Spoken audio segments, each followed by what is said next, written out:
बड़ी खबर इस वक्त हम आपको बता रहे हैं। राम मंदिर कथित दान चोरी के मामले में बड़ी खबर एसआईटी ने सौंपी है प्रारंभिक जांच रिपोर्ट। सूत्रों के मुताबिक एसआईटी ने रिपोर्ट में दान राशि की गणना और निगरानी व्यवस्था पर गंभीर सवाल उठाए हैं। सूत्रों के अनुसार कुछ कर्मचारियों के खिलाफ मुकदमा दर्ज किए जाने की सिफारिश भी की गई है।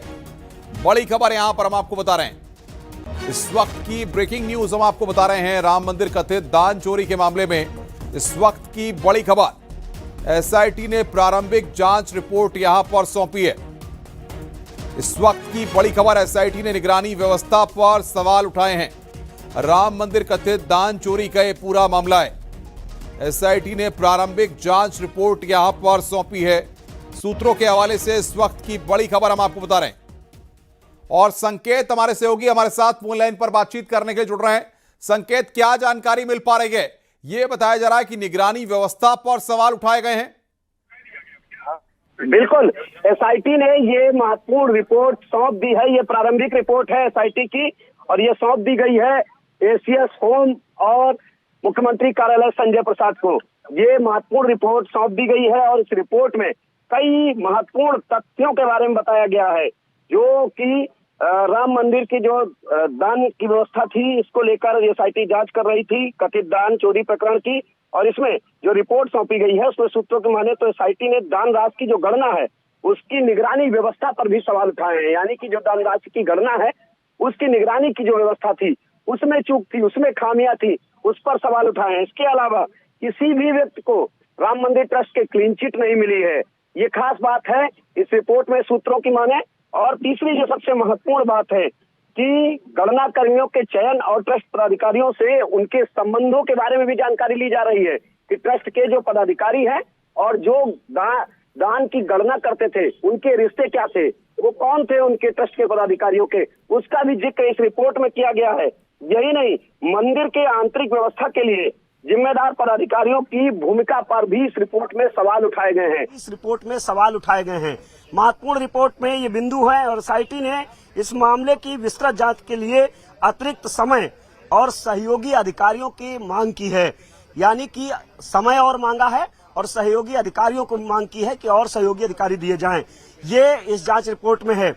यानी कि जो गणना कर्मी हैं, उनके जो ट्रस्ट के पदाधिकारी हैं, उनके रिश्ते क्या हैं, इसकी भी जांच का जिक्र इसमें दिया हुआ है इस रिपोर्ट में सूत्रों की माने तो।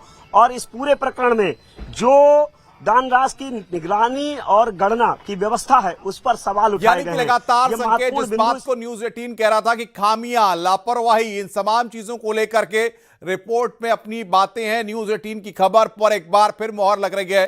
खामियों का जिक्र किया गया है, लापरवाही का जिक्र किया गया है और कहीं ना कहीं सिस्टम में एक बार दोबारा नए सिरे से बदलाव करने की बात कही गई है।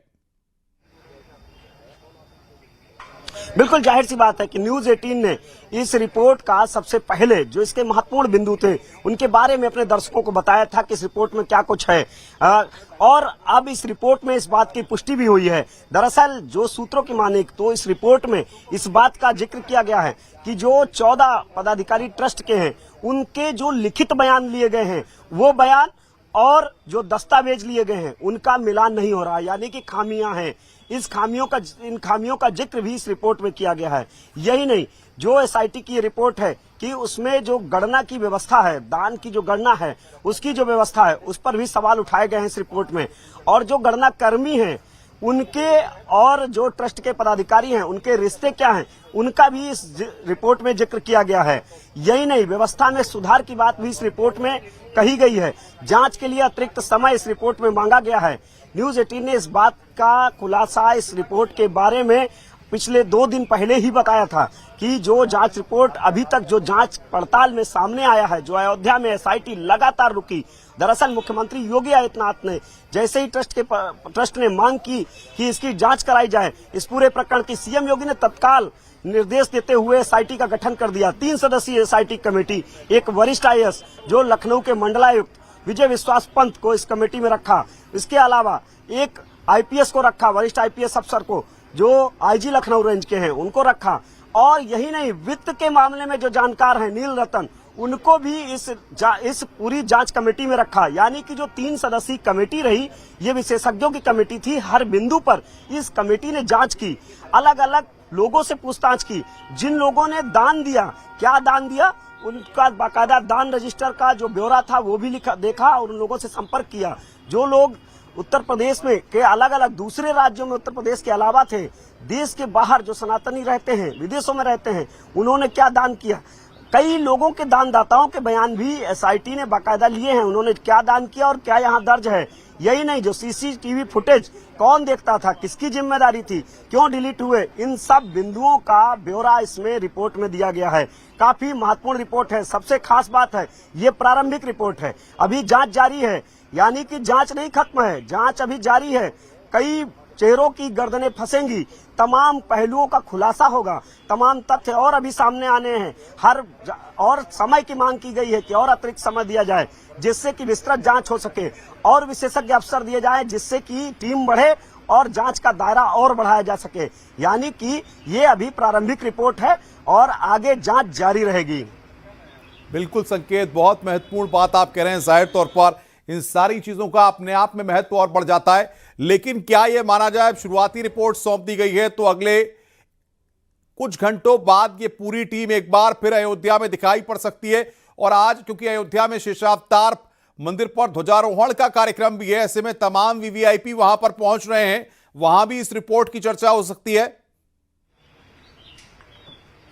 बिल्कुल जाहिर सी बात है कि राम मंदिर बहुत ही संवेदनशील प्रकरण है और यही वो वजह है कि मुख्यमंत्री योगी आदित्यनाथ ने इसको बहुत गंभीरता से इस पूरे प्रकरण को लिया और बड़ी सावधानी से जो जांच कमेटी गठित की गई, एक एक बिंदु पर बहुत संवेदनशीलता से जांच टीम ने बाकायदा जांच की। और सीएम योगी के साफ निर्देश थे, बार बार उन्होंने निर्देश दिए कि निष्पक्ष जांच, किसी भी तरीके से कोई बचना नहीं चाहिए, निष्पक्ष जांच होनी चाहिए, पारदर्शी तरीके से जांच होनी चाहिए। और वो जांच जो प्रारंभिक रिपोर्ट दी गई उसमें इन सब बिंदुओं का जिक्र है कि किस तरीके से जांच की गई है। हर 100 से ज्यादा लोगों से बाहर के पूछताछ की गई है। यही नहीं, 70 से ज्यादा जो राम मंदिर से जुड़े हुए लोग हैं उनसे पूछताछ की गई है। 14 लोग जो ट्रस्ट के हैं, जो ट्रस्ट के पदाधिकारी हैं, जो ट्रस्ट से जुड़े हुए हैं, उनके लिखित बयान दर्ज किए गए हैं। उनके जो बयान हैं और दस्तावेजों का जो मिलान है वो कराया गया है कि जो उन्होंने बयान दिए और दस्तावेजों में क्या कुछ है उसका भी मिलान हुआ है। और यही नहीं, इस पूरे प्रकरण में जो गणना प्रक्रिया है, जो दान की जो गणना होता है, उसमें कौन कौन लोग शामिल हैं, उनके ट्रस्ट के पदाधिकारियों से संकेत, लेकिन सबसे बड़ी बात यह है कि कुछ वक्त पहले मुख्यमंत्री ने अयोध्या में खुद कहा था कि राम भक्तों के किसी भी तरह से उनकी भावना से खिलवाड़ नहीं होने दी जाएगी। तो क्या ये माना जाए प्रारंभिक जांच रिपोर्ट अब सौंप दी गई है, आने वाले कुछ दिनों में कुछ कार्रवाइयां, कुछ एक्शन होते हुए यहां पर दिख सकते हैं और राम भक्त इसको लेकर जाहिर तौर पर अयोध्या में काफी उत्साहित होंगे कि अब दूध का दूध और पानी का पानी होगा, जिसका जिक्र मुख्यमंत्री ने खुद किया था। बिल्कुल जाहिर सी बात है, मुख्यमंत्री योगी आदित्यनाथ ने बड़े मंच से सार्वजनिक रूप से सीधे तौर पर कहा राम भक्तों को संबोधित करते हुए कि किसी भी